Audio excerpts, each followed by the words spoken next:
No es mucho. Era intentar analizar, es un ejercicio que a mí me resulta muy práctico, las cuestiones estas de participación ciudadana, información, a través de algún caso práctico, y sobre todo, porque en realidad también el tema de esta charla está vinculado con lo que son las competencias ambientales, darles una explicación de cómo funcionan las distintas ramas del derecho en la aplicación o en el resolver los problemas ambientales, que es a mí una de las cuestiones que más me preocupa, ¿no? Cuando uno tiene el tema ambiental, se sienta en su oficina, donde fuera, ¿cómo lo resuelve? Déjenme ver si lo puedo... Bueno, esto era para levantar la discusión, claramente. Ya no. Ya no. Tampoco. Pero no, lo tuvimos. Hablamos un poco de que el daño ambiental es el único daño que figura en la Constitución y que la Constitución establece este deber obligatorio de recomponer, según lo establezca la ley, ¿no? Este deber prioritario. Y la Ley General del Ambiente, a su vez, define al daño ambiental como toda alteración relevante que modifique negativamente el ambiente, sus recursos, el equilibrio de los ecosistemas o los bienes o valores colectivos. Me quiero meter acá en un caso práctico. No sé si hay alguno que les interesa en particular. ¿Tienen algún caso de daño al ambiente? Que puede ser alguno que hayan tenido, alguno que hayan visto en los medios. Fallo Mendoza. ¿Cómo? El fallo Mendoza. Vamos al fallo Mendoza. San Jorge. ¿San Jorge? ¿Qué es el fallo Mendoza? El del río No, Chile. Mendoza es la cuenca de la matanza. Ahora, muy básicamente, el caso Mendoza se llama Mendoza por Beatriz Mendoza, no es por la provincia. Beatriz Mendoza es una de las personas que trae la acción. Y básicamente en el caso Mendoza se demandan 44 empresas radicadas en la cuenca del Matanza-Riachuelo junto con la Ciudad de Buenos Aires, la Provincia de Buenos Aires y el Estado Nacional representada por la Secretaría de Ambiente. Y ese caso es muy interesante porque nos va a permitir distinguir bien los distintos aspectos del derecho que tratan la cuestión ambiental. En el primer fallo del caso Mendoza, la Corte lo que hace es algo muy importante que nos permite distinguir lo que es el aspecto ambiental y el daño ambiental de lo que es el daño a través del ambiente, el daño a los bienes particulares a través del ambiente. Y es una distinción importante que la tienen que tener siempre presente cuando trabajan los temas ambientales. Ahí la Corte, en la demanda, Mosetti Turgaspe, si no recuerdo, es el abogado que la firma junto con algunos otros abogados más, presenta todo, ¿no? Dice, acá hay una situación de contaminación, tengo personas físicas que han tenido lesiones en su salud y además hay una contaminación de este curso de agua. Lo primero que dice la Corte es, mire, yo tengo una competencia originaria en este asunto exclusivamente con relación al curso de agua, a lo que algunos denominan, que a mí mucho no me gusta, el daño al recurso natural, pero todo lo que son los bienes personales, es decir, el daño a la salud o la afectación que hayan podido tener sus bienes, todo eso lo derivo al juez con competencia territorial, no es competencia mía. Hay dos aspectos del derecho que son muy importantes y que van a entrar en juego acá. ¿Y lo hace de oficio? Lo hace como la primera sentencia en la cual trata, a ver si mal no recuerdo, lo que es la contratación del seguro ambiental, lo que es su competencia, que ahí divide el tema de la competencia, y me parece que la excepción de defecto legal, no sé si lo hace como consecuencia también de que ya habían contestado demanda las 44 empresas y alguna de ellas había presentado la excepción de defecto legal. La excepción de defecto legal para los no abogados... El nivel oscuro. ¿Cómo? El nivel O oscuro. nivel oscuro. Es una excepción. Esto también es interesante desde el punto de vista macro vinculado con los procesos ambientales, ¿no? Los abogados tenemos normas de fondo. Una norma de fondo es como la Constitución que dice el daño ambiental generará obligatoriamente la obligación de recomponer, y tenemos normas procesales, es decir, cómo activamos esa obligación de recomponer. Y hay un tema muy interesante que se ha dado mucho en todos los temas ambientales que está vinculado con cómo se plantea el caso ambiental. Y esto se vincula con otro tema procesal de la teoría de las cargas dinámicas de la prueba y quién está en mejor condición de probar una cosa o la otra. Ahora me estoy yendo un poco por las ramas, pero justo Mendoza es el caso más complicado para tratar esto, pero es también el más interesante. Las normas procesales, muchas veces los temas ambientales se terminan definiendo con normas procesales. Hay una excepción, es decir, una defensa previa que dice lo siguiente. Ustedes como actores, si quieren iniciar un juicio, cualquier juicio, y entre ellos los ambientales, tienen que decir en la demanda exactamente cuál es el daño que sufrieron y cuál es la relación de causalidad entre ese daño y la actividad de la persona a la que ustedes están demandando. ¿Qué hicieron estos actores en esta demanda? Lo que hicieron básicamente fue decir, acá hay una situación de contaminación, acá hay 44 empresas que están radicadas en esta zona y que en consecuencia deben haber generado este problema y no mucho más, lo estoy reduciendo, ¿no? Eso en derecho no prospera. ¿Por qué? Porque en nuestro sistema jurídico uno tiene que decir quién generó el daño, cómo generó el daño, cuál es el daño. Después lo tiene que probar. Funciona exactamente al revés que como funciona el derecho americano y el derecho anglosajón. En el derecho anglosajón uno presenta la demanda con todo lo que cree que tiene que probar y después lo va probando a lo largo del proceso. Pero acá uno debería detallar explícitamente cuáles son los daños, cuál es la relación de causalidad entre ese daño y la actividad de quien fue demandado, etc. En estos primeros dos aspectos, el derecho distingue lo que es el daño al ambiente y ese daño lo va a tratar con las normas constitucionales y con, con las normas de la Ley General del Ambiente principalmente. El daño a los bienes o a la salud de las personas. Esos daños se van a regir por el Código hoy Civil Comercial o el derecho de daños en general. Ahora, y esto no está en el caso Mendoza, pero sí está en los hechos. ¿Qué pasaría si una empresa que está radicada en la cuenca Matanza de Riachuelo tiene un permiso de vuelco y realiza un vuelco fuera de la especificación de lo que dice la normativa? ¿Qué pasaría?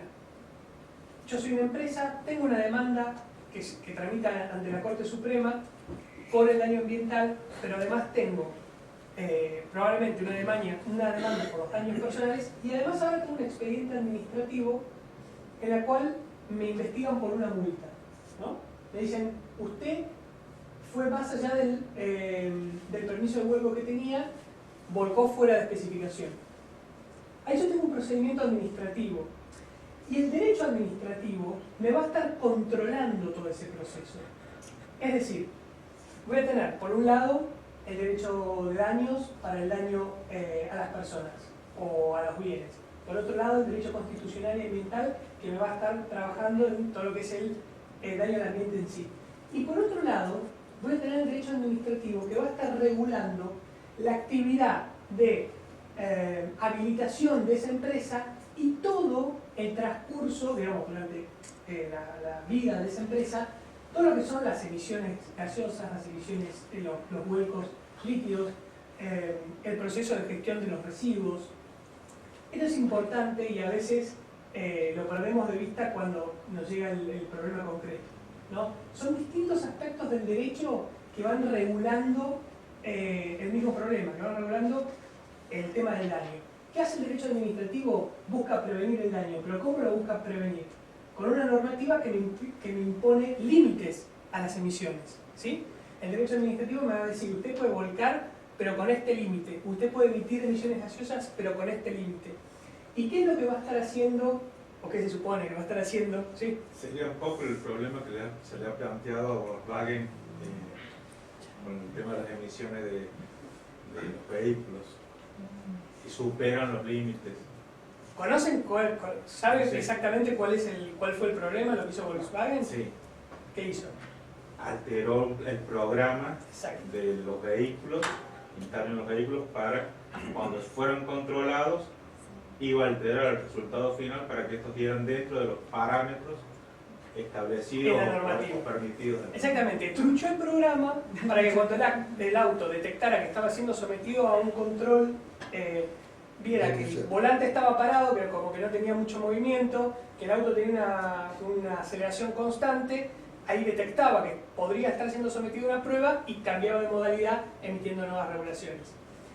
Ese auto, supongamos que está en la Argentina, supongamos Hay en la que... Dicen que hay 41. Hay 41. Vento, Tiguan, Tuareg y... Sí, pero Como esperá, son quiero que sepan algo. Los autos con ese defecto están, pero la normativa argentina de emisiones no es tan exigente como para que la norma, para que desde el punto de vista administrativo se haya violado. Lo cual nos lleva a otro derecho, que es administrativo también, que es el derecho del consumidor. Eso venía pensando yo justamente. Es decir, fíjense, y es muy bueno el ejemplo porque permite ver cómo el derecho utiliza distintas ramas. Nosotros en el ambiente decimos que todo está vinculado con todo, y lo dijo también el Papa, Laudato Si. Pero, Todo tiene que ver con todo. sí, pero cuando tenemos el programa tenemos que empezar a distinguir cada uno de sus componentes. En el caso de Volkswagen, efectivamente los autos tienen ese defecto, pero... Esa virtud, me parece. ¿Cómo? No, Esa virtud. pero de ese software, defecto, parece. ese bug del software, ¿Ah? bueno, esa truchada, bug Depende de dónde a estés. propósito, Depende de dónde estés. Nada. no Acá no. modifica la normativa ambiental, administrativa. Es decir, en realidad el tipo pone en el mercado un auto y lo vende como que tiene tal prestación y no la tiene, pero no está violando una norma administrativa.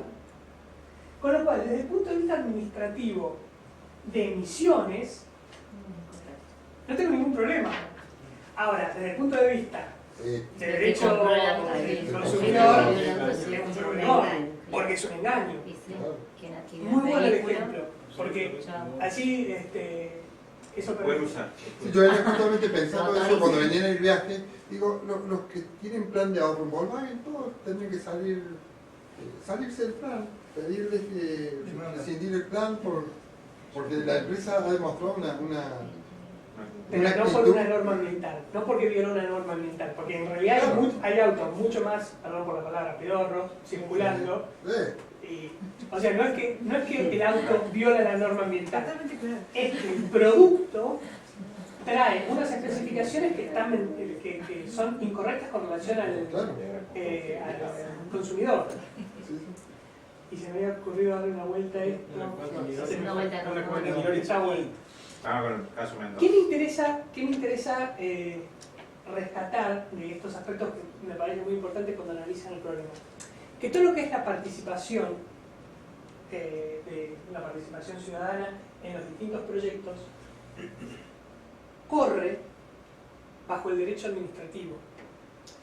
Es decir, si yo tengo un proyecto de hacer una explotación no convencional, ¿sí? Obviamente parto de la base de que tengo un permiso para hacer una explotación petrolera, ¿sí?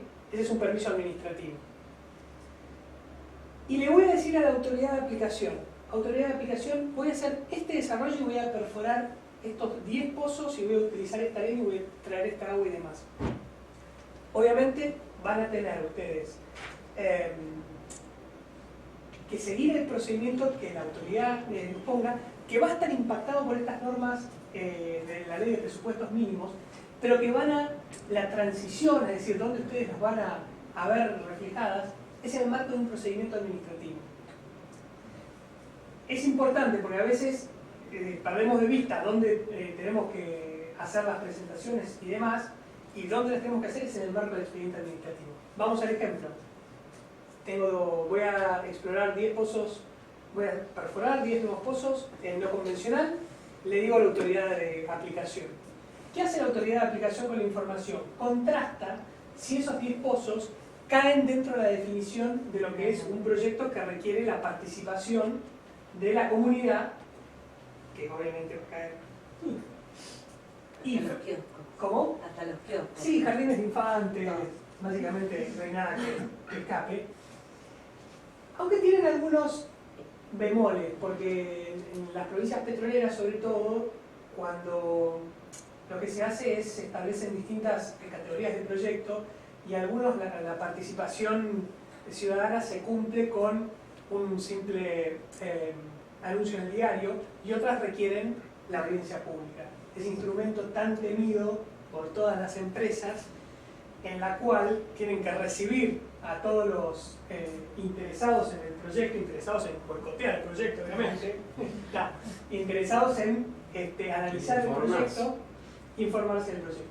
Ese proyecto de audiencia pública tramita dentro del proceso administrativo de aprobación y tiene sus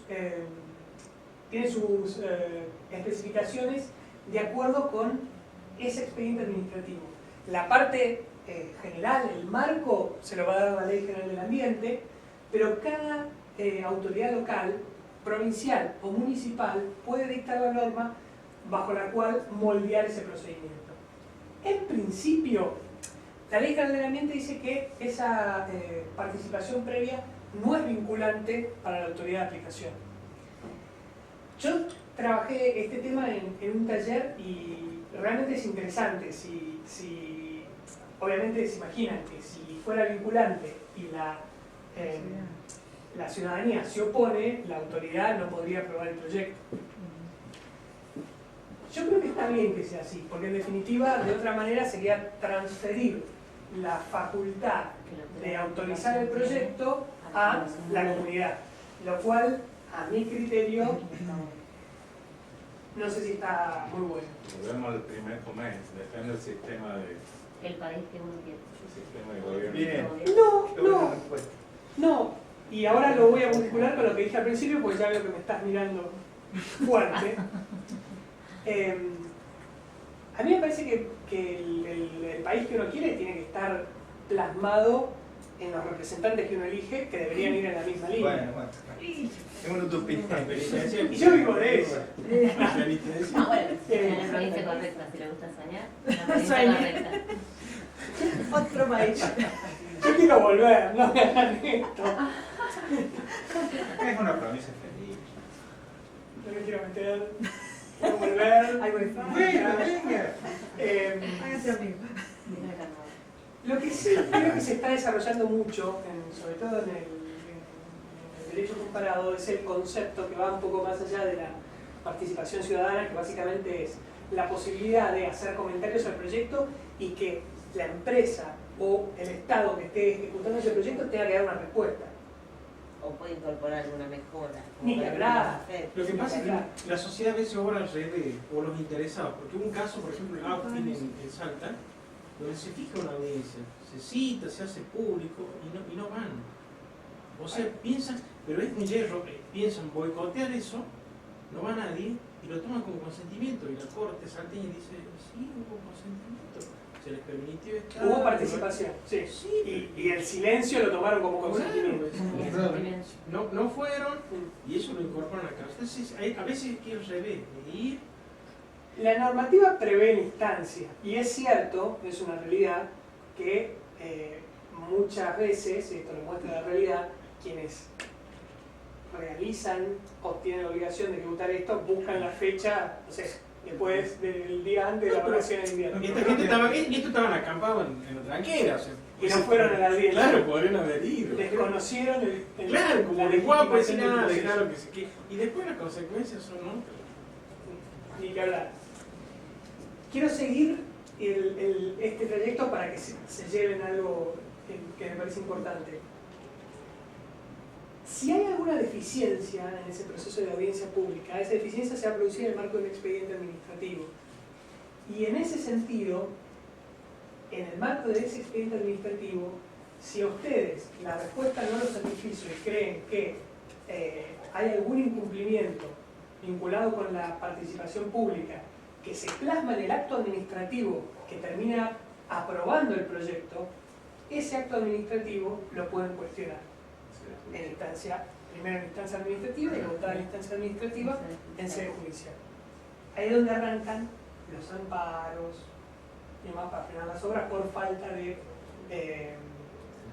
información o cumplimiento de las normas del proceso de participación audiencia pública. Hablo del proceso de participación porque dentro del proceso de participación audiencia pública es lo más, digamos, la instancia mayor, pero hay otras instancias de participación, por ejemplo, por escrito, que también son instancias de Me participación. parece, creo, doctor, si no me está fallando la memoria, que es el problema que tienen en Añelo, de que las audiencias públicas no se pueden llegar a cabo, y eso es lo que ha generado los amparos, porque las fijaban en lugares extremadamente remotos o inaccesibles para el común de la población. Entonces, No, pero además, cuando el emprendimiento es muy grande, también tienen técnicas para manejar las audiencias. sí, O sea, No lo duden. Son hábiles. claro. sí, Sí. Bueno, pero usen a su favor todo eso. Sí. Usen a su favor. Y voy a... no, o sea, hoy el tema digamos, que al no poder cumplimentarse bien la audiencia pública, tuvieron que recurrir a la vía de amparo los pobladores para obligar a que notifiquen día y hora y el lugar donde se va a realizar en definitiva esta audiencia para tratar el proyecto que están queriendo llevar a cabo. Es así. Y para mí, y esto es bastante novedoso, no solo eso, sino que cuando esos procesos no se cumplen, generalmente los afectados recurren a la vía de algún amparo con alguna cautelar para frenar el proyecto. Y yo creo que han abusado también de esa metodología. Y ya se está desarrollando la doctrina de lo que es la anticautelar. Es decir, cuando alguien está con un proyecto y sabe que alguien le va a venir a parar el proyecto, hay un fallo súper interesante en Chaco que se llama SESMA, pero con H en el medio, SA, contra Fundación Encuentro por la Vida, Cultura y Democracia sobre medida cautelar. El Chaco es récord. ¿Perdón? El Chaco es récord. Yo quiero volver a Chaco. ¿Cómo es? ¿Cómo era el nombre de la...? Es, Está en la biblioteca. SESMA, lo voy a mandar. Esperen lo que mandaron en la... No. Ah, Está citado, sí, está citado. ah. Y básicamente lo que dice es esto, dice SESMA S.A. en su carácter de responsable de la construcción de un centro comercial en Resistencia Mall contra la Fundación Encuentro por la Vida,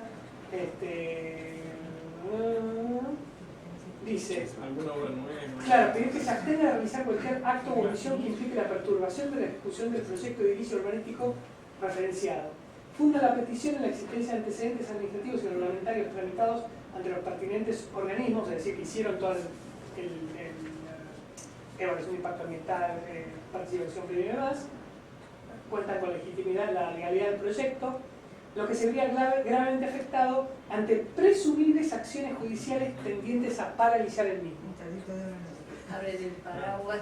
Decreta la medida cautelar del innovar contra la demandada, disponiendo el deber de abstención frente a actos o omisiones que impliquen la perturbación o el impedimento de la ejecución del proyecto en cuestión. Es decir, dice el juez,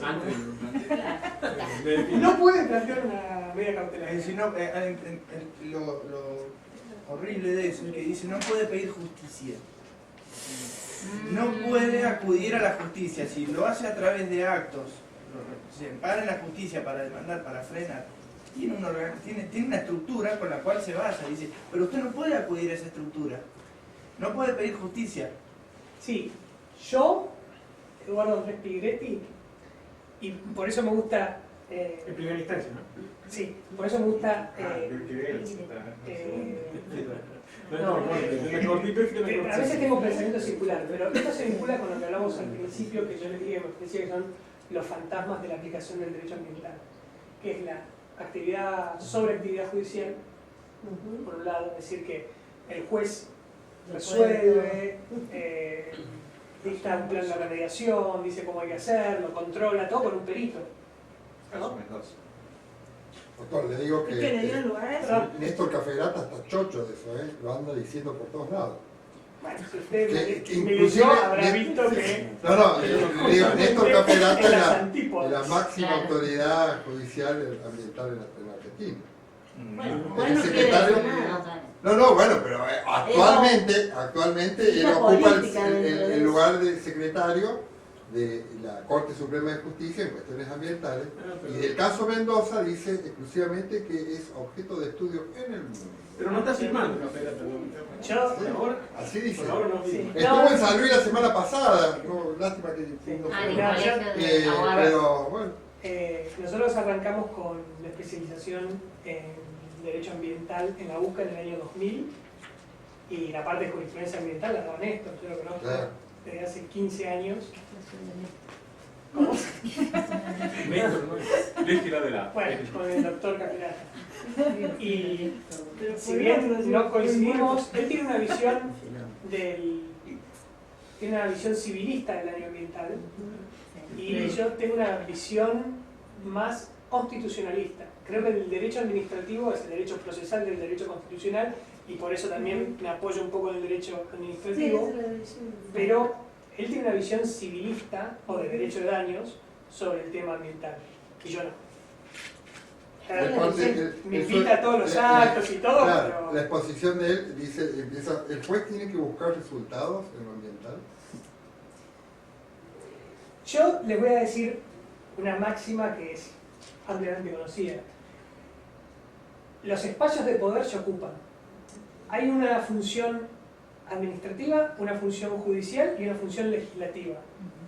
Si alguno de los tres poderes no ocupa su función en la amplitud que debe tener, olvídense que otro va a avanzar. Yo vinculo la sobreactividad judicial con la inactividad administrativa. Ese es un poco los conceptos sobre los que estoy trabajando ahora. A mí lo que me gustaría es que las autoridades de aplicación ambientales se fortalezcan, ocupen el rol que tengan, que realmente tienen que ocupar. Porque la autoridad de aplicación ambiental tendría que tener varios ingenieros, varios biólogos, varios químicos que puedan hacer un estudio. Y además, se supone que debería tener el pulso del lugar donde opera. ¿Qué quiero decir? No es lo mismo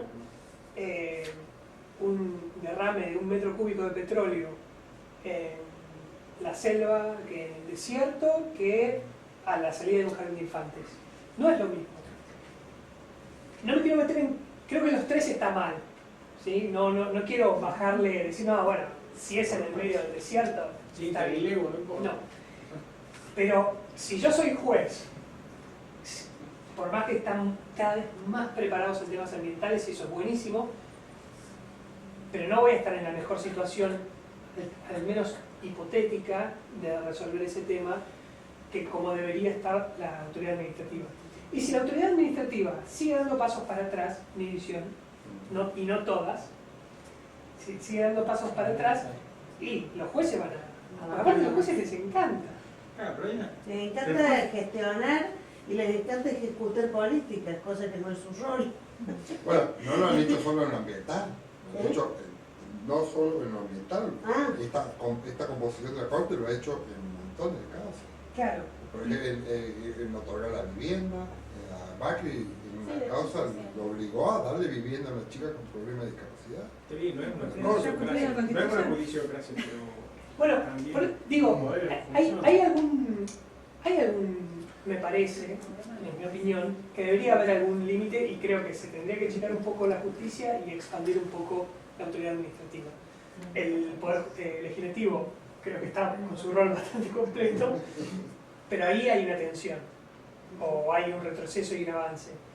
Y, qué sé yo, nuevamente, esto es un problema de como el agua que ocupa el volumen que hay, ¿no? Si hay uno que se repliega, el otro avanza. Es mi opinión y sobre esa línea yo y estoy, en ese tema estoy en las antípodas del doctor Néstor Capelán. Igual coinciden. También, sí, también por ahí, en eso coincido con Eduardo, tiene que ver con las visiones, ¿no? Nosotros, yo por ejemplo, que siempre digo que para mí lo ambiental central tiene que ser lo administrativo, porque es lo preventivo y esa fue la idea con que surge el derecho ambiental. Entonces yo siempre digo, cuando llegamos a la justicia ya es tarde en muchas cosas, Claro. lo cual no quiere decir que no que cuando lleguemos a la justicia tengamos todos los mecanismos posibles. Ni que hablar. Digamos, a veces uno hace más hincapié en lo administrativo por eso, por esa cuestión Y preventiva. respecto a eso, yo una pregunta desde la ignorancia, pero porque si vamos al caso, el que ejecuta la parte administrativa también sería responsable, obviamente que en una magnitud menor, del daño ambiental ocasionado. Sí, sin lugar a Por dudas. omisión también. Sin lugar a dudas. Pero es porque realmente no se genera, como decía él, el espacio para que lo pueda Claro. llevar a cabo. En la realidad, lo que suele pasar es que, y no quiero hablar de nadie en particular, pero generalmente todos sabemos cubrirnos, el que ejerce la actividad administrativa también, y sabe qué hacer para decir, mire, yo hice todo lo que era mi función y este es un problema de él. Pero me parece que de fondo el tema es, tenemos que trabajar políticamente para que haya autoridades más fuertes, más robustas, y de hecho, y esta es otra idea de Gordon Activity, participación necesaria en los procesos ambientales, porque hay muchísimos juicios ambientales que tienen sentencia donde no es citado como tercero la autoridad ambiental. Quizá esto en la práctica sea más difícil que la miércoles, pero a ver, debería... Y en el equilibrio de poderes, ¿conviene tener una autoridad administrativa fuerte? Para mí, sin lugar a dudas. Totalmente. Para mí, sin lugar a dudas. Siempre que haya una política en la cual haya determinado consenso, digo, si uno tiene una autoridad ambiental fuerte, pero la política, y no me quiero meter con ningún negocio, pero digo, si la política es, vamos a hacer minería porque queremos desarrollar esto con esto y vamos a paliarlo de esta manera, bueno, bajo esa guía, la autoridad ambiental tiene que actuar en esos límites. Si la directiva es, no vamos a hacer minería, bueno, una autoridad que trabaje en esa línea. Con líneas claras, para mí una autoridad ambiental fuerte es excelente. Y cuando me refiero a líneas claras, me refiero a esto. Porque yo trabajo bastante con la EPA también. La EPA está dividida en distintas regiones y no tienen mucha... no tienen una misma línea. La Agencia de Protección Sí. Ambiental. Hay áreas que bajo ordenamiento territorial y demás son áreas industriales. Entonces, si aceptamos que esas áreas sean industriales, tenemos que regular esa actividad de esa manera. Va a haber olor a industria. Ahora, si enferma a alguien, bueno, ahí ese es el... Bueno, Ahora, a San Juan le fue así con la autoridad administrativa, ¿cómo le fue? como el barrio. Sí, yo creo que ahí hay claramente un problema grande de la Barri, porque no solo tuvo un problema, sino que limpió en la respuesta a ese problema. Creo que ahí está el problema. Ahora, la justicia, los jueces, ¿avanzan sobre el resto de los poderes o en realidad, en virtud de lo que le piden los actores, es que terminan Bueno, lo que pasa es que los actores, legislando, a terminan... ver, la justicia, y no hablo de todos los jueces, ¿no? Digo, No, pero en justicia general, general. la justicia tiene válvulas. Uno tiene acciones, la acción de amparo, la acción de cese de la contaminación, la acción de remediación, el daños y perjuicios, y la justicia tiene distintas válvulas que va abriendo y que va cerrando. Ojo, yo litigo en la Corte Suprema y cuando escribo estas cosas también digo, te voy a jugar en contra, pero bueno, es lo que pienso. Y si un juzgado, es como los amparos, quizás no es el mejor ejemplo porque capaz toco alguna fibra, pero si el juez abre la legitimación a todos los que tienen algún tema ambiental y otorga medidas cautelares y frena, y las ONGs, afectados y demás, van a ir mucho por esa vía. Si hay una autoridad de aplicación fuerte, razonable, ese es utópico, fuerte, razonable, que va trabajando los proyectos, hace una buena toma de decisión con participación ciudadana, y bueno, siempre va a haber alguien disconforme. Yo vivo en la ciudad de Buenos Aires, yo me río, o sea, nos conocemos todos en la cuadra, comemos asado en la calle los viernes, pero nos peleamos todos los días, no hay forma. la última pelea fue por... Nosotros tenemos unos contenedores de residuos. Entonces se lo pusieron a mi vecina dijo que no quería enfrente, se lo pusieron a mi vecino, dijo que no quería enfrente, Se lo pusieron se lo tengo yo. Obviamente. Pero bueno, qué sé yo, la verdad que no estoy en todo el día, no importa, pero bueno, ya está. No, pero o sea, así como tenemos lo que pasa de que se recurre a la justicia para que dicte una medida cautelar obligando a las autoridades administrativas de que tienen que informar el lugar donde se va a realizar la audiencia pública, también tenemos la justicia, por ejemplo, del caso que menciona de Chaco, donde le da lugar a una petición del actor de que yo voy a hacer este emprendimiento, este negocio inmobiliario, pero que no venga ninguno a querer. Yo estoy de acuerdo que se ve mal y tal vez los hechos confirmen esa visión, pero también me parece que es muy complicado judicializar todo, ¿no? No he querido utilizar esa expresión porque tiene alguna connotación política, pero en el fondo los temas ambientales van todos a la justicia. Los jueces más o menos chochos porque intervienen, opinan, y yo creo que hay casos que tienen que terminar en la justicia y hay casos que deberían resolverse con una buena autoridad de aplicación. Pero en algunos casos los jueces terminan casi legislando. Por supuesto. Porque la mayoría de las cuestiones por el Congreso las determina y después han sido cuestiones judiciales ya resueltas. Yo tengo sentencias en contra donde tengo planes de remediación que los armó el juez con un perito. Y técnicamente no son los mejores planes, ¿no? Ya los recurrí, todo, bueno. Pero la sentencia es la ley para las partes. No, pero termina, ¿sabes qué? Hay vacíos legales donde la justicia termina. Es más, la justicia dice, mira, esto es así. Yo, por ejemplo, estaba viendo un caso de grooming y un Fragosa se llama un caso, donde la justicia dice, este tipo penal corresponde a la figura de grooming, que nosotros no la tenemos legislada, en realidad, está bien, que vamos a resolver de otra forma.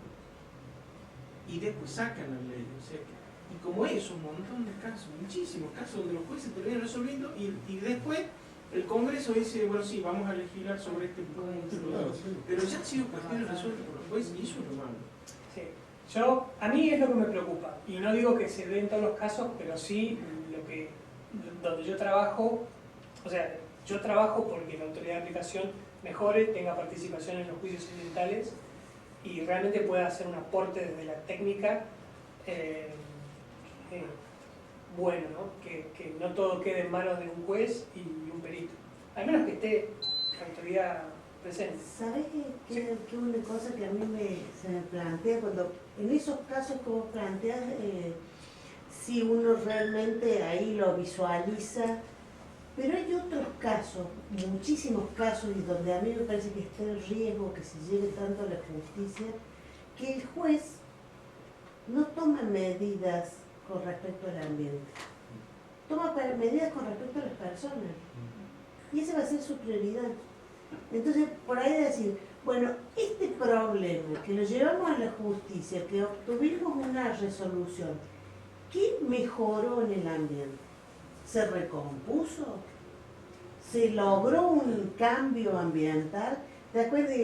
Es cuando, porque muchas veces, qué sé yo, hay amparos, sobre todo para áreas protegidas, para centrarnos en algún tema que no sea el tema tan directo de contaminación, porque el tema de contaminación por ahí sí la justicia tiene un rol que a veces es irreemplazable, porque frente al daño hay un momento en que necesariamente llegas a... Pero cuando está de por medio la biodiversidad, la conservación de especies, las áreas protegidas, ese tipo de cosas, muchas veces llevar a la decisión judicial no obtenemos ningún beneficio. Fíjense lo que, por ejemplo, un caso cuando yo empecé a estudiar estos temas de contaminación ambiental, se me ocurrió estudiar el tema del problema de la contaminación de aire en la ciudad de Córdoba. Entonces me puse a ver todo lo normativo, lo institucional y todo. Bueno, había normas sobre control vehicular. En esa época había mucho smog en la ciudad. Entonces fui a seguir la lógica del control administrativo en este caso. Entonces, ¿había controles? Sí, había controles, muchísimos controles a vehículos y a autos. Esos controles se detectaban infracciones. Las infracciones se las mandaba a la justicia de falta. La justicia de falta las sancionaba. ¿Funcionaba el sistema? Sí. Ahora, ¿había alguna modificación al ambiente? Cero. Porque no había medidas con respecto al ambiente. Era un círculo de control que funcionaba, pero que al ambiente no le resultaba.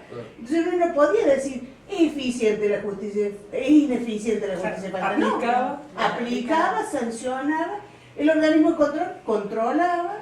Pero eso no era el órgano de aplicación el que estaba ejerciendo la multa, ¿quién las ejecuta? No es el sistema judicial, es el sistema... No, estamos hablando del sistema administrativo, justicia administrativa de falta.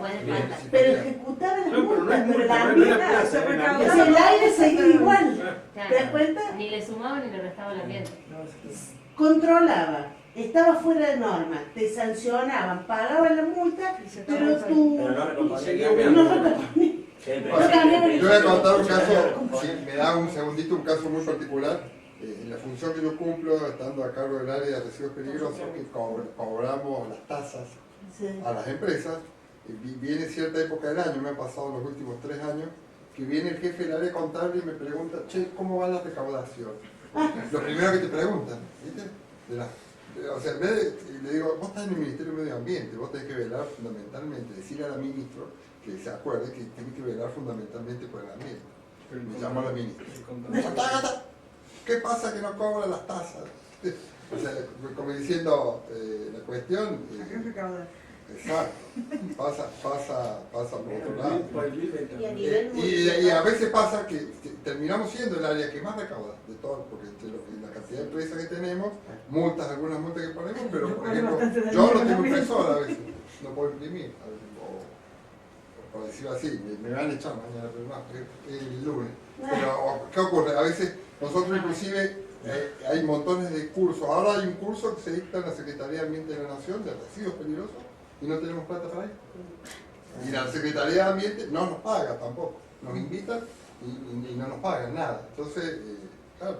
Y acá en la municipalidad pasa lo mismo, porque mientras más contabilicen que genera, más alta es la tasa.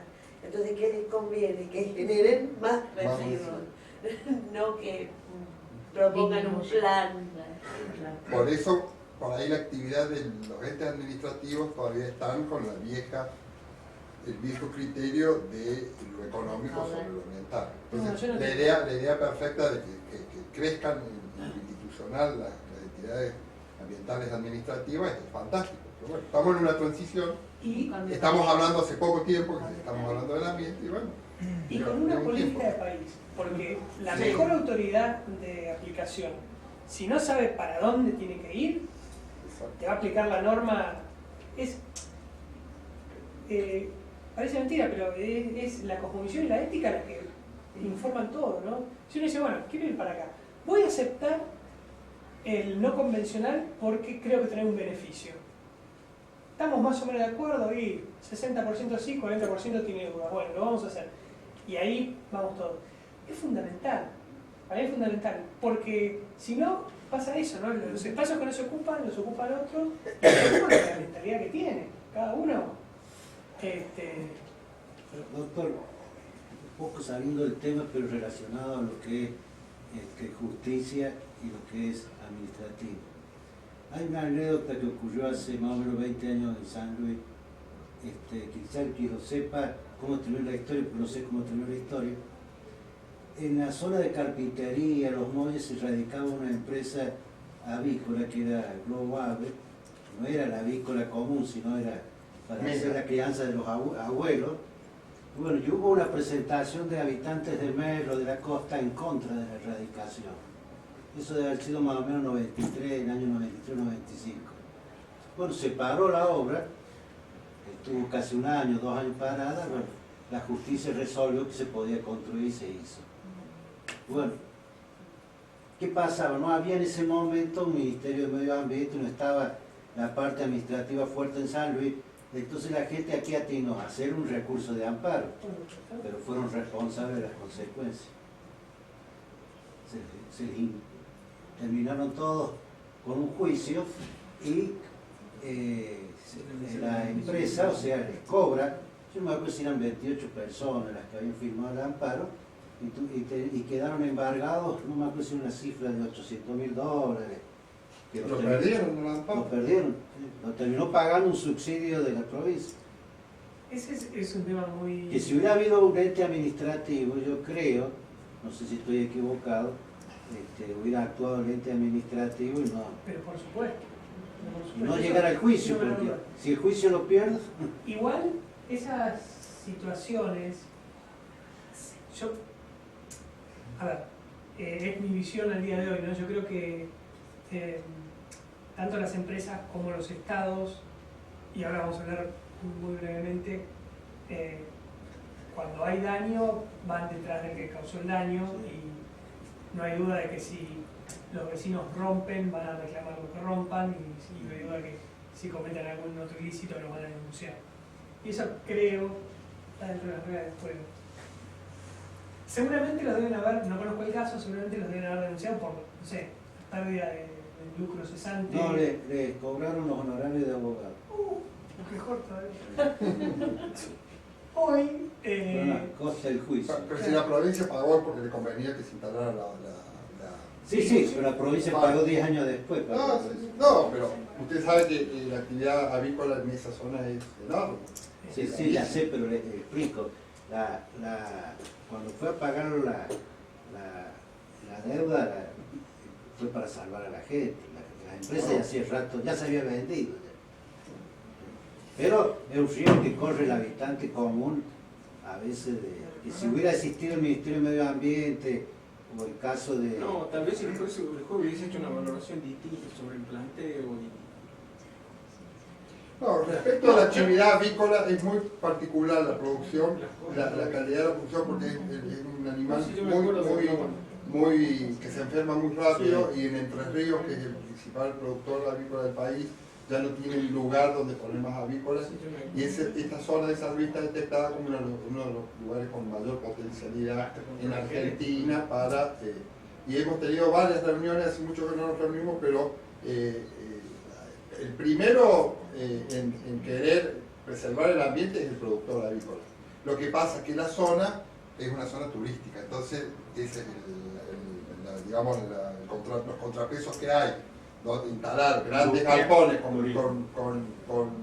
pollo y con todo lo que significa la circulación de las aves, de los animales en una ruta que es muy turística, en una ruta que no es autopista. Y hasta el quemado de las palmeras. Sí, no, todo. sin biodigestor, Generalmente el caso es al revés. Generalmente muchos abogados arrancan la demanda de cautelar, amparo, con el objetivo de cobrar honorarios. Muchas veces para el abogado es más interesante el honorario que ganar o perder el juicio.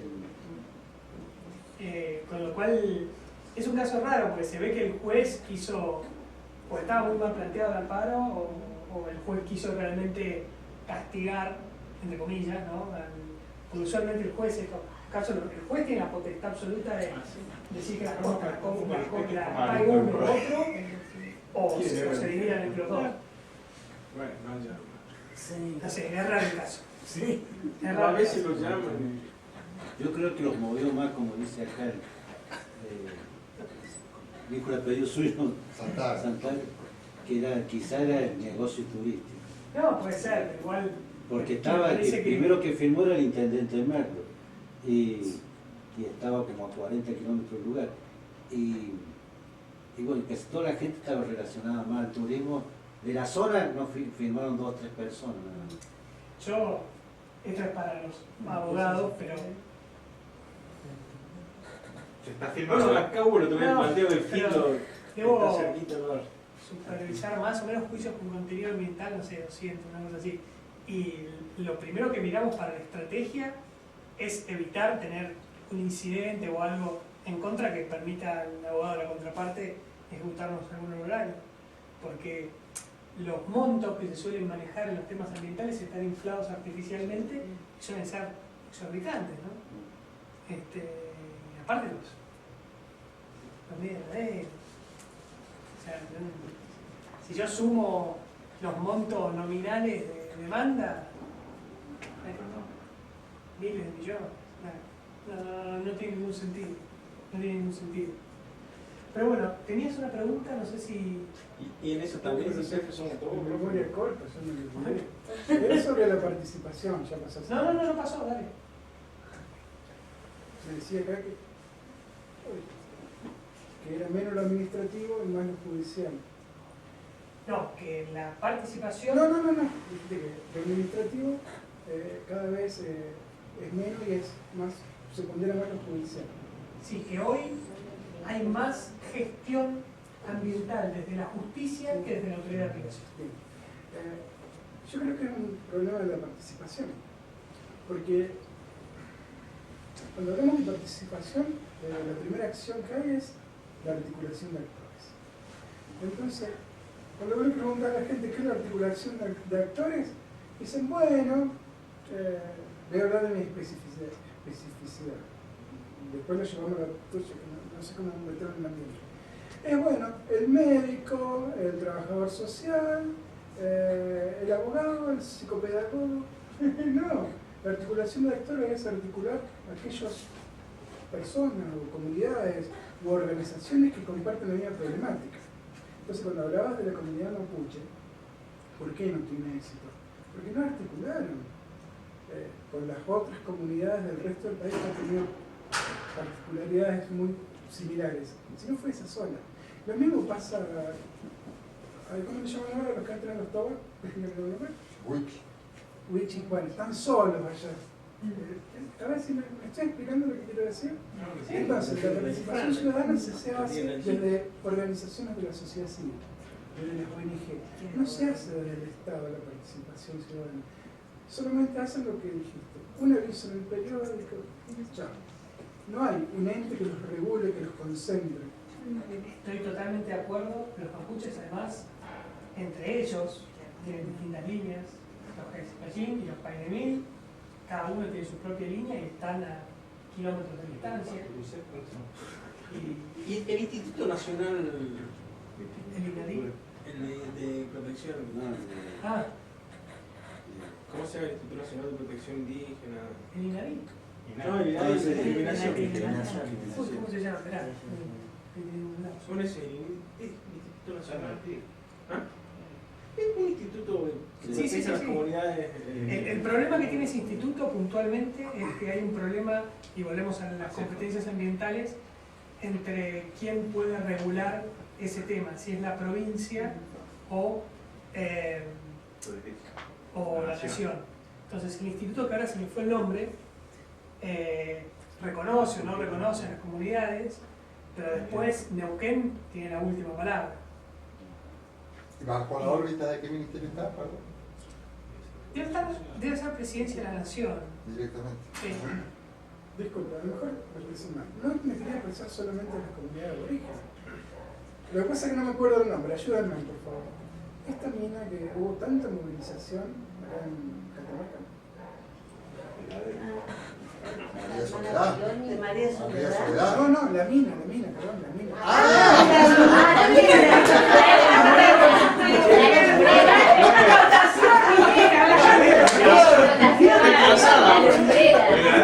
No, porque el caso María Soledad es paradigmático respecto de las redes sociales.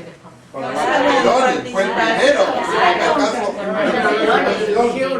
Por eso justo yo, Mina de minera. El derecho minero Bajo la lumbre. el derecho minero tiene categorías. Dice que hay minas de primera, segunda y tercera categoría. Algunos hablan de minas de cuarta. Bueno, pero esas ahí se refieren a las minas. Ay, ¿de qué? Si me está haciendo así, me da la impresión. Veladero está ¿qué tranquilo, pasó con sigue la produciendo. Hubo movilización social porque hubo visibilización de la problemática. Entonces acudieron todos los actores sociales ahí. ¿Sabían que a 40 kilómetros? Yo lo sé porque tenemos unas alumnas acá de intercambio de Catamarca que a 40 kilómetros de ahí están abriendo la otra. Nadie sabe. No tienes la Agua menor rica. duda. Están Justamente, reformando. ¿Es así como yo digo? Me es lo que dijeron, estamos, ya me mira con Pero son viejas, son viejas. nacional. Esto que estamos viendo es justamente eso. O sea, es ver las herramientas que tenemos como comunidad y ver cómo las articulamos nosotros. Porque claramente una ONG tiene mucho más peso que un individuo. Porque una ONG puede tener una secretaria que tiene el teléfono, que recibe la notificación y que puede, al tipo que puede plantear un cuestionamiento serio, allanarle la vida. Si cada uno de nosotros va a ir a reclamar, como en mi caso, por el contenedor de basura, estamos fritos. Sigo sin expresarme. Estamos Justamente, fritos. no es eso lo que yo quiero decir.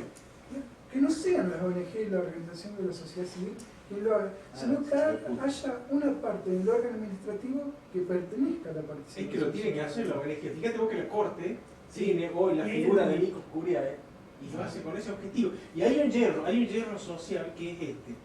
Cuando hay asociaciones simplemente constituidas o de hecho y quieren accionar, la justicia le dice que usted no está legitimado. Porque la otra parte plantea una falta de personalidad, excepción de personalidad. No, usted no puede participar acá. Para ser una ONG, no, parte tiene razón, porque vos decís, vos tenés que ser una entidad constituida, tenés que estar conforme al derecho. Si hacer una ONG es simple, hacer una asociación civil es simple. Si cumplís con las formalidades podés participar. Yo te hablo de eso trasladado a que al plano sindical, por ejemplo, donde las cuestiones son esas. Y yo tengo un caso de la OIT en Suiza, el caso 2302 contra la Argentina, y se plantean cuestiones de derecho. ¿Y sabés qué tiene que ver con la personería? Y la ONG hoy tiene muchísimo valor porque la Corte le ha dado participación en los casos de Nikos Kuriae y realmente son importantes, y la gente no lo valora. Bueno, y los países del hemisferio norte, las ONG. No, yo trabajo en la Secretaría de Ambiente. La respuesta a tu pregunta es el defensor del pueblo. O sea, el menos... Lamentablemente el San Luis no tiene... tiene. Está bien. No, no. Y de hecho No, yo cuando me refiero porque como tuve acá, entre los que estamos acá, ¿hay alguien que trabaje en el, no sé, yo en el Ministerio de Ambiente, no sé si... yo trabajo, él trabaja y ellos Son todos empleados de la provincia. Sí. Lo que yo pregunto, ¿no hay un pequeño grupo de gente común, un grupo asesor de la comunidad que intervenga? Por ejemplo, vamos a suponer que yo fuese ambientalista, que no soy. Yo podría ir e integrarme con ustedes en el Ministerio de Ambiente cuando hacen los informes ambientales. Para eso es la participación hay de todo. Pero hay de todo. Miren, les cuento el caso de hoy. Hoy yo estuve 3 horas reunido con 2 agentes penitenciarios que han tenido ellos solos, voluntad de ellos. Dijeron un día, che, hay mucha basura en la penitenciaría. ¿Qué hacemos? Y ellos tomaron la decisión, ellos solos me contactaron, estuvimos 3 horas reunidos. Ahí se atiende a todo el mundo. O sea, usted lo que necesita es va a golpear la puerta y se la atiende. O sea, digamos, lo quise decir la primera vez. Los primeros en querer defender, en gestionar el ambiente, son los que hemos puesto nuestra profesión, nuestro nombre y nuestra responsabilidad para hacerlo. A veces yo por ahí traté mal a una persona porque a veces se cree que el funcionario que está en la parte de ambiente es como que es el otro. El ambientalista de la calle, el ambientalista común cree que el funcionario es el otro. No, todo lo contrario. El funcionario que está en el ambiente, si es ético y moral, es el primero que va a estar en la decisión de defender, para lo cual la provincia no paga. Por supuesto que hay situaciones donde no ocurre siempre. Pero usted, señor, cuando necesite lo que sea, va. Sí, yo quería agregar, apoyando un poco la idea. Antes del lunes, por las dudas. Ya estamos en medio, así que... Lo que yo digo es lo siguiente, si uno evalúa, vos recién decías que no era decisoria la opinión de la gente. La opinión pública no es vinculante, que a los efectos más o menos lo mismo. O sea, en realidad esa no vinculación significa de que si hay una negatividad de parte de la sociedad, no significa de que el proyecto se va a parar, simplemente legalmente claro, pero socialmente ha pasado que se han parado el proyecto en las mineras del sur. No es el 100% de los casos donde a la gente le disgusta el proyecto, o sea, tiene que ser un caso muy grande como para que pase lo que vos decís. Tiene que ser participación ciudadana suficiente. O sea, tiene que ser que la El localidad problema, se una. Bien, continúo con la idea. La norma. No, Porque yo le voy la a decir- audiencia puede pienso ser yo. con la decisión vinculante o no vinculante. Y la mayoría se ha quedado con una Con el decisión no vinculante. No vinculante. Y eso es un grave defecto. Por otro lado, el otro defecto de la participación ciudadana es el poco tiempo que tiene para analizar la información. Eso es lo que quería Por- decir yo. Está bien, y aparte otra, En eso la coincido. forma. La normativa en la mayoría de los casos dice, no sé si un mes de anticipación y en 1, 2, 3 medios Máxima circulación. de máxima Sí, circulación. Eso no significa absolutamente nada. Yo creo que tendría que estar organizada esa participación ciudadana. Yo creo que lo tendría que manejar con COFEMA, Consejo Federal de Medio Ambiente.